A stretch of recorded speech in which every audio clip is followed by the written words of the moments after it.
Hi అండి, ఎలా ఉన్నారు? ఈరోజు 12వ తారీఖు 1వ నెల 2026, 12th of Jan 2026. మీ ముందు ఇంకొక మంచి కథతో, క్రైమ్ స్టోరీ. ఓకే, సో ఆలస్యం చేయకుండా మన కథలోకి వెళ్ళిపోదాం. ఈ స్టోరీ వింటూ ఉంటే చాలా బాధ అనిపిస్తుందండి. ఎందుకంటే ఈ స్టోరీలో క్రిమినలు అండ్ బాధితుడు ఇద్దరు కూడా ఇండియన్ ఆర్మీకి చెందిన వాళ్ళు. ఓకే, సో కథలోకి వెళ్తే ఈ స్టోరీ జరిగింది 23rd of June 2018, 23/6/2018. ఎక్కడ? ఢిల్లీ క్యాంట్ అనే ఒక మెట్రో స్టేషన్ దగ్గర రోడ్డు మీద. సో ఆ రోజు 23వ తారీఖున Delhi can't metro station road పక్కన ఒక మహిళ మృతదేహం ఫుల్ బ్లడ్తో కవర్ అయ్యి ఉండడం ఆ లోకల్ వాళ్ళు, అంటే మధ్యాహ్నం 1 గంట ఆ టైంలో చూసి వాళ్ళందరూ కూడా చాలా గాబరాపడి పోలీసులకు ఫోన్ చేస్తే పోలీసులు వచ్చి సీన్ చూసేసరికి అది ఒక యాక్సిడెంట్ అనే అనిపించింది. ఎందుకంటే ఒక మహిళ మీద నుంచి బస్సో కారో ఏదో వెహికల్ వెళ్ళిపోయినట్లు తెలిసింది, చనిపోయినట్లు తెలిసింది. సో అది ఫోరెన్సిక్ డిపార్ట్మెంట్ వాళ్ళ గురించి నేను ఇంతకుముందు ఒక వీడియో చేశాను. దాని ప్రకారంగా చూసుకుంటే కనుక మామూలుగా పోలీసులు డాక్టర్లు చూసే నజరియా వేరే ఉంటుంది, అండ్ ఫారెన్సిక్ డిపార్ట్మెంట్ వాళ్ళు చూసే ఇది వేరేగా, దృష్టి వేరేగా ఉంటుందండి. సో ఫారెన్సిక్ వాళ్ళు వచ్చిన తర్వాత బారీకీగా చెక్ చేస్తే కనుక ఆ మహిళ గొంతు కట్ చేసి ఉండడం వాళ్ళకి తెలిసిందన్నమాట. దీంతోనూ ఒక షార్ప్ దీంతోనూ మహిళ గొంతు కట్ చేసి ఉండడం. సో దాన్ని బట్టి ఫారెన్సిక్ వాళ్ళు చెప్పిన దాన్ని బట్టి ఏంటంటే ముందు మహిళని హత్య చేసి ఆ తర్వాత దేంతోనన్నా తొక్కించేశారు అన్నది తెలిసింది. ఆ తర్వాత మృతదేహాన్ని పోస్ట్మార్టం పంపించి పోలీసులు ఎవరై ఉంటారా ఏంటి ఐడెంటిఫికేషన్ కోసం ఫోటోలు అవి తీసుకొని పోలీస్ స్టేషన్స్కి, నారాయణపేట పోలీస్ స్టేషన్ అని చెప్పేసి అక్కడ ఆ పరిధిలో ఉన్న పోలీస్ స్టేషన్ అన్నమాట. సో అక్కడ ఫోటోలన్నీ తీసుకొని అన్నీ సర్క్యులేట్ చేస్తుంటానుగా ఇంతలోపు ఈవినింగ్ ఒక అతను టిప్ టాప్గా తయారై ఉన్నవాళ్ళు అన్నమాట. వచ్చి నా భార్య ఉదయం వెళ్ళిందండి, ఇప్పటి వరకు రాలేదు, అందుకే స్టేషన్కి వచ్చి కంప్లైంట్ ఇవ్వాలనుకుంటున్నాను, మిస్సింగ్ కంప్లైంట్ అనేసి చెప్పేసి చెప్తాడు. సో పోలీసులు ఎందుకన్నా మంచిదని చెప్పేసి ఫోటో చూపించగానే ఆయన స్టన్ అయిపోతాడనమాట. ఓకే, ఎందుకనేసి అంటే ఫోటో చూసిన వెంటనే అతనికి అతని భార్య అని తెలుస్తుంది. అతను ఐడెంటిఫై చేస్తాడు, ఎస్ నా భార్యనే ఈ అమ్మాయి, ఏం జరిగింది ఎలా జరిగింది అనేసి అంటే అప్పుడు పోలీసులు అతన్ని కూర్చోబెట్టి అసలు ఏంటి స్టోరీ ఏంటి చెప్పు అనేసి అంటే అప్పుడు చెప్తాడు. మార్నింగ్ యాక్చువల్లీ మా ఆవిడకి ఒక చిన్న యాక్సిడెంట్ జరిగిందని కొన్ని రోజుల ముందు కాలు కొంచెం ఇబ్బంది అయ్యింది, దానికి హాస్పిటల్కి వెళ్ళి ట్రీట్మెంట్ తీసుకుంటుంది, ప్లస్ ఫిజియోథెరపీ కూడా చేయించుకుంటుంది. ఈరోజు మార్నింగ్ కూడా అలాగే బయలుదేరింది. సో బయలుదేరింది కానీ ఎప్పుడు టైంకి వచ్చేసేది, వీళ్ళు రాకపోయేసరికి నాకు కొంచెం గాబరా అనిపించింది, అందుకే నేను పోలీస్ స్టేషన్కి వచ్చాను అనేసి అంటే ఏ హాస్పిటల్ ఏంటి అని పోలీసులు అడిగితే అప్పుడు చెప్తాడనమాట. నా పేరు Amit Dwivedi, Indian army major అనేసి చెప్తాడనమాట. మా ఆవిడ పేరు శైలజ ద్వివేది అనేసి చెప్తాడు. మాకు ఒక 6 సంవత్సరాల బాబు కూడా ఉన్నాడు అనేసి చెప్తాడు. ఈ హాస్పిటల్కి ఏ హాస్పిటల్కి అయితే అమ్మాయి వెళ్ళి ట్రీట్మెంట్ తీసుకునేదో అది ఆర్మీ హాస్పిటల్ అన్నమాట. ఆర్మీ హాస్పిటల్కి వెళ్ళి ఫిజియోథెరపీ అండ్ ట్రీట్మెంట్ తీసుకునేది. ఈరోజు ఉదయం వెళ్ళింది కానీ రాలేదు, అందుకే వచ్చానని చెప్తాడు. సో చెప్పిన తర్వాత వాళ్ళు ఆ ఫోటోలు అవి చూపించి యాక్చువల్లీ మేము ఫస్ట్ మీ ఆవిడది యాక్సిడెంట్ అనేసి అనుకున్నాము, కానీ కాదు, మాకైతే అనుమానం ఉంది, ఇలాగా గొంతు కోస్తుంది. సో ఆమెని ఫస్ట్ ఎవరైనా గొంతు కోసి చంపేసి ఆ తర్వాత ఏదైనా బండితో తొక్కించేశారు అన్న టైప్లో ఆయనకి చెప్తారన్నమాట. మేము అసలు స్టార్టింగ్ దొంగతనం నగలు గిగలు దొంగతనం చేయడానికో లేదంటే సెక్షువల్ అసర్ట్ ఏమన్నా అయ్యిందా అన్న కోణంలో కూడా చూసాము. కానీ ఆవిడ నగలన్నీ ఒంటి మీదే ఉన్నాయి అండ్ ఎలాంటి సెక్షువల్ అసర్ట్ సిమ్టమ్స్ ఏమీ లేవు కాబట్టి ఇది హత్యే అనేసి చెప్తారన్నమాట. చెప్తే వెంటనే అతను ఈ హత్య ఎవరు చేశారు అన్నది నాకు తెలుసు అనేసి చెప్పేసి అంటాడనమాట. అంటే అదేంటి ఎవరు చేశారు, నీకు ఎలా తెలుసు, నువ్వు ఎలా చెప్పగలుగుతున్నావు అనేసి అంటే నాకు తెలుసు, ఎందుకంటే ఎన్నో రోజుల నుంచి ఇతను నా భార్య వెనకాల తిరిగి నా భార్య వెనకాల పడి ఆమెని బాధ పెట్టేవాడు, హింసించేవాడు, అంటే లైక్ మాటలతో వాటిలతో వెనకాల పడేవాడు అనేసి చెప్పాడు. ఎవరు అది అనేసి అంటే ఆశ్చర్యకరంగా ఇంకొక మేజర్ నిఖిల్ రాయ్ హాండా అన్న అతను, ఇతనితోనే పనిచేసే అతను. ఏంటి అసలు స్టోరీ చెప్పండి అనేసి అంటే అప్పుడు ఇతను స్టోరీ చెప్తాడనమాట. చాలా రోజుల క్రితం నుంచి నా భార్యను ఇబ్బంది పెడుతున్నాడు, నేను వార్నింగ్ కూడా ఇచ్చినా కానీ అతను ఇబ్బంది పెడుతున్నాడు, కానీ అతను ఎలాగా ఏంటి అన్నది నాకు అర్థం కావట్లేదు అనేసి అంటే ఏంటంటే అతను ఇక్కడ లేడు, అతను మీరట్లో ఉన్నాడు, మేమేమో ఢిల్లీలో ఉన్నాము, అతను పోస్టింగ్ మీరట్లో ఉంది ఇప్పుడు అనేసి చెప్తే ఓకే అనేసి చెప్పేసి అది కన్ఫర్మ్ చేసుకోవడానికి పోలీసులు ఆర్మీ హాస్పిటల్ బయటన సీసీటీవీ కెమెరాని క్షుణ్ణంగా పరిశీలిస్తే దాంట్లోని ఆ రోజు ఏ రోజైతే ఆమె హాస్పిటల్కి ఫిజియోథెరపీకి అండ్ ట్రీట్మెంట్కి వెళ్ళిందో ఆ రోజు ఆ అమ్మాయి కార్లో దిగి హాస్పిటల్ లోపలికి వెళ్ళడం అనేసి బయటనే నుంచుంది. యాక్చువల్ అయితే హాస్పిటల్ లోపలికి వెళ్ళిపోద్ది. ఇప్పుడు ఆర్మీ వాళ్ళు ప్రొవైడ్ చేసిన కారు డ్రైవర్. అసలు ఈయనకి ఎలా తెలిసింది అనేసి అంటే అమిత్కి ఎలా తెలిసింది అనేసి అంటే ఆ రోజు కారు డ్రైవర్ యాక్చువల్లీ ఆర్మీ వాళ్ళు కార్ ప్రొవైడ్ చేస్తారు కదా, రోజు డ్రైవరు అక్కడ మేడంని అక్కడ దింపేసి ఆవిడ లోపలికి వెళ్ళిన తర్వాత ఇంత టైం అని చెప్పిన తర్వాత మళ్ళీ వస్తాడు, మళ్ళీ ఎక్కించుకొని తీసుకొచ్చి ఇంటి దగ్గర దింపుతాడు అనమాట. ఏ రోజైతే ఈ హత్య జరిగిందో 23 జూను ఆ రోజు దింపేశాడు, వెళ్ళిపోయాడు. కానీ మళ్ళీ రిటర్న్ వచ్చేసరికి హాస్పిటల్లో అసలు ఆమె రాలేదు అని చెప్పారన్నమాట. దాంతోనే అతను ఈ మేజర్ అమిత్కి ఫోన్ చేసి చెప్పంగా అతను కంగారు పడి పోలీస్ స్టేషన్కి వచ్చాడు. అది జరిగింది. సో సీసీటీవీలో ఏం కనిపించింది అనేసి అంటే ఈ అమ్మాయి కార్ దిగింది కానీ హాస్పిటల్ లోపలికి వెళ్ళలేదు. ఒక 5 నిమిషాల తర్వాత ఒక హోండా సిటీ వైట్ కలర్ది వచ్చి అవతల రోడ్లో ఆగింది. అందులోంచి ఒక అతను దిగాడు. ఇద్దరు కలిసి మాట్లాడుకున్నారు. అప్పుడు ఇద్దరు కలిసి ఒక 5 నిమిషాలు పోయిన తర్వాత హోండా సిటీ కార్ ఎక్కి వెళ్ళిపోయారు. అది సీసీటీవీలో కనిపించింది. సో ఆ సీసీటీవీ అమిత్కి చూపించగానే అమిత్ అతన్ని గుర్తుపట్టాడు. ఈయనే హాండా అనేసి చెప్పేసి గుర్తుపట్టాడు అనమాట. నిఖిల్ రాయ్ హాండా గుర్తుపెడితే ఓకే అనేసి చెప్పేసి పోలీసులు ఆ కోణంలో ఇంకా దర్యాప్తు చేయడం మొదలుపెట్టారన్నమాట. సో ఆ సీసీటీవీలోని అతను హోండా సిటీ వేసుకొని వచ్చాడు, కార్ నంబర్ అన్నీ ఉంటాయి కదా. సో ఆ సీసీటీవీస్ని ఫాలో అవుతా చూసుకుంటా పోతే టోల్ గేట్స్ దగ్గర అక్కడ ఇక్కడ కనిపించింది కారు, అంటే మీరట్ వెళ్తున్నట్లు కనిపించింది అన్నమాట.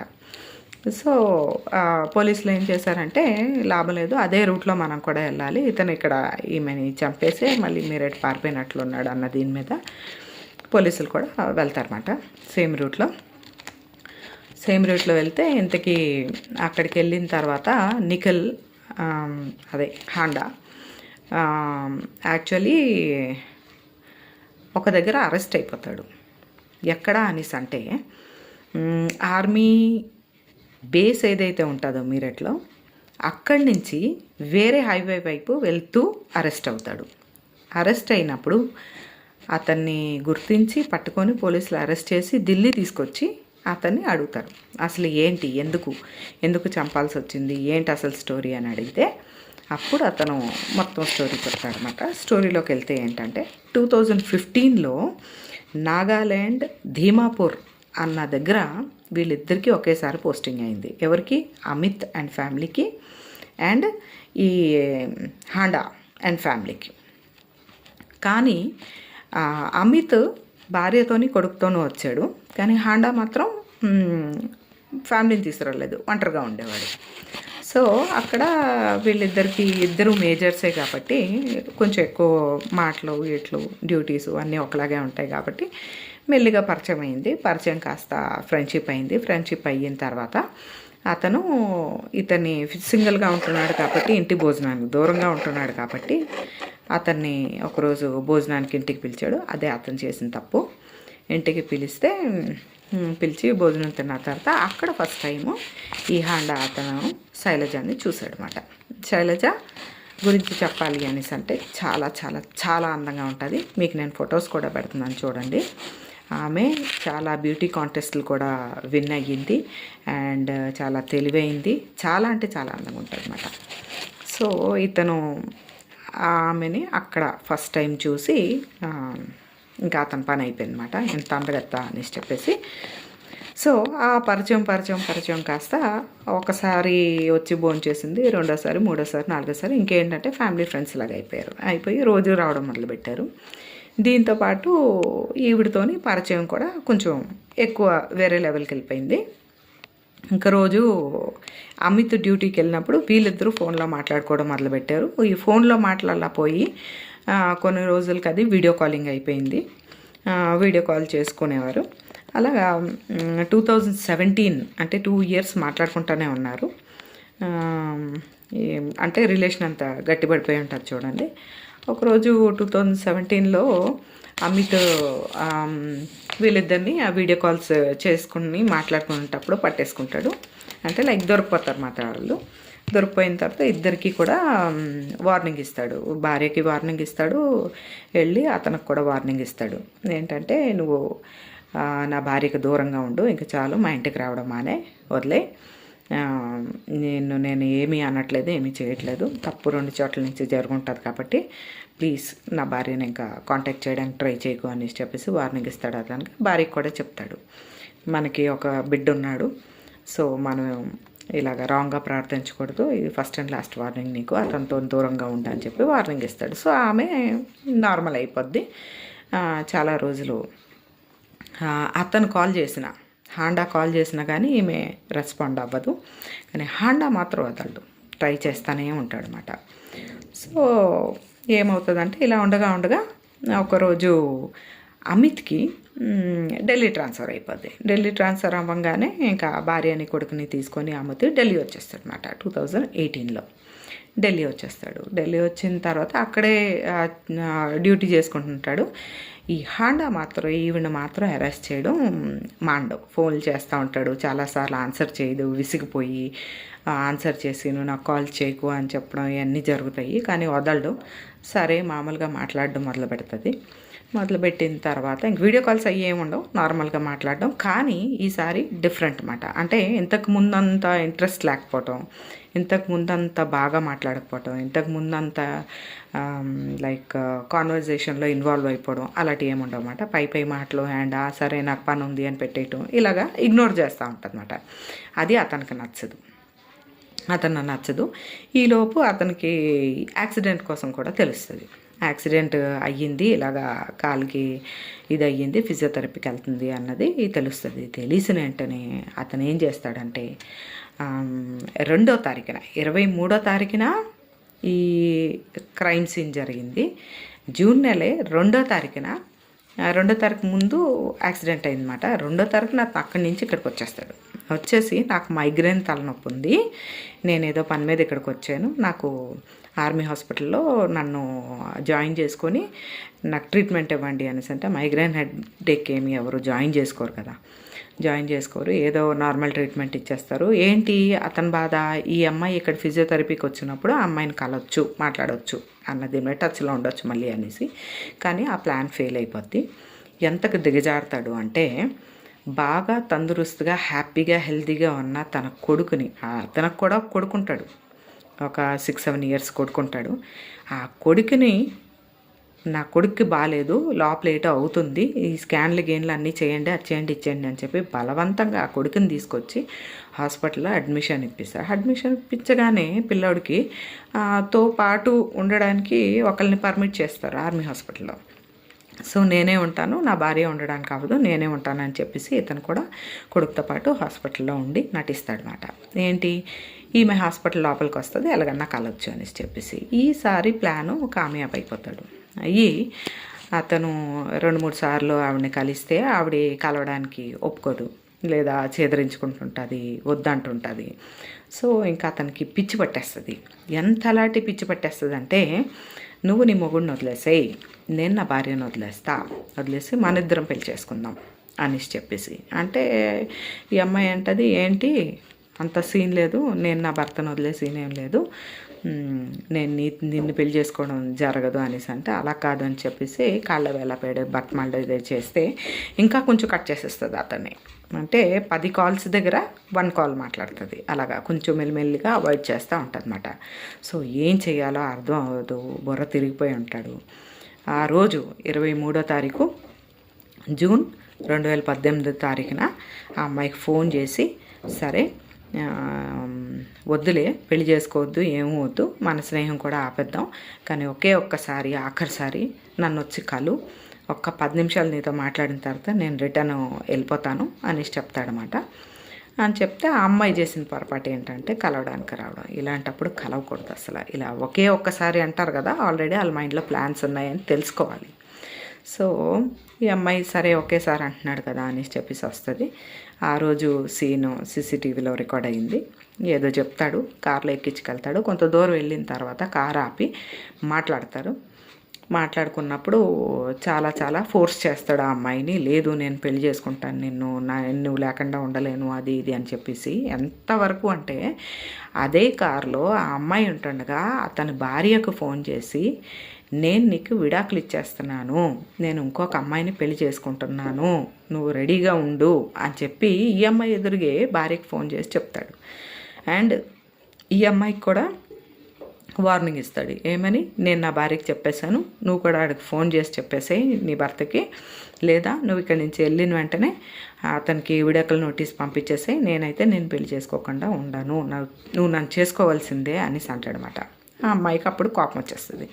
కోపం వచ్చి, ఏం మాట్లాడుతున్నావు, నీది నాది ఫ్రెండ్షిప్ మట్టుకే, ఇంతవరకు కూడా నేను వచ్చి నీతో మాట్లాడడం నేను చేసిన తప్పు అనేసి చెప్పేసి వాళ్ళిద్దరి మధ్యన కొంచెం తగాదా అయిపోద్ది. బాగా అరుపులు కేకలు అయిపోయిన వెంటనే ఏం చేస్తాడంటే ఆ అమ్మాయి గొంతుకు పట్టుకొని గట్టిగా నులిమేసి అతనితో పాటు తెచ్చుకున్న 2 చాకులు తెచ్చుకుంటాడు. చాకుతో పేక్కోసేస్తాడు ఆ అమ్మాయిది. ఏమీ చేయలేని పరిస్థితిలో, అంటే ఆర్మీ ఆఫీసర్ అనేసి అంటే బలంగా ఉంటారు కదండి, చాలా స్ట్రాంగ్గా ఉంటారు. ఆ అమ్మాయి తప్పించుకోలేకపోతుంది, పేక్కోసేస్తాడు. ఆ ఫ్రంట్ సీట్లో అక్కడే ఆ అమ్మాయి ప్రాణం పోతుంది. ఏం చేయాలో అర్థం అవ్వదు. తిక్కమక్కలో ఉండి కొంచెం దూరం కారును పోనిచ్చి సీట్ అది డోర్ ఓపెన్ చేసి ఆ సీట్లోంచి ఆ అమ్మాయిని రోడ్డు మీదకి తోసేసి ముందుకి వెనక్కి ఆ అమ్మాయిని ఆ కారుతోనే మట్టించేస్తాడనమాట. ఒక 4-5 సార్లు. అంటే యాక్సిడెంట్ లాగా అనిపించాలనేసి చెప్పేసి మట్టించేసి అక్కడి నుంచి వెళ్ళిపోతాడు. కానీ కంగారు ఏంటంటే, ఎలా కార్ టైర్ల నిండా బ్లడ్ ఉంటుంది, సీట్లో బ్లడ్ ఉంటుంది, కార్ అంతా బ్లడ్ ఉంటుంది, ఎక్కడ దొరికిపోతాడా అనేసి చెప్పేసి ఫస్ట్ అతను ఉంటున్న ఏదైతే హాస్పిటల్ ఇది ఉందో అక్కడికి వెళ్ళిపోయి ఫ్రెష్ అప్ అయిపోయి మళ్ళీ రిటర్న్ వచ్చి కార్లో కూర్చొని మేరట్ వెళ్ళిపోతాడు. ఎందుకంటే ఢిల్లీలో ఎక్కడన్నా కార్ కడిగిస్తే కనుక దొరికిపోతాడు అని చెప్పేసి మేరట్ వెళ్ళిపోతాడు.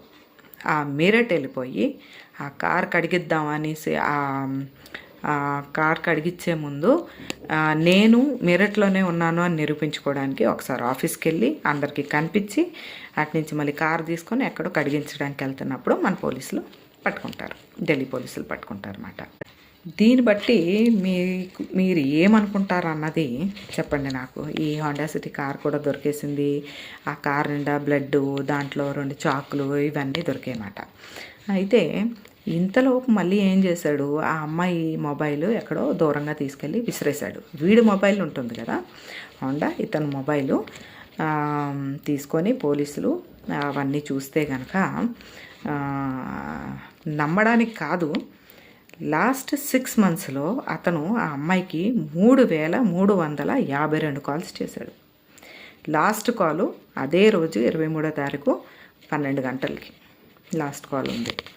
ఓకే, అది కాకుండా అతను ఎలా బుకాయించాడంటే, అది క్షణికావేశంలో జరిగింది, గబుక్కని నాకు కోపం వచ్చేసింది, అందుకే నేను అలా చేశాను, నాకు తనని చంపే ఉద్దేశం లేదు, అది ఇది అని చెప్పేసి తప్పించుకోవడానికి చూశాడు.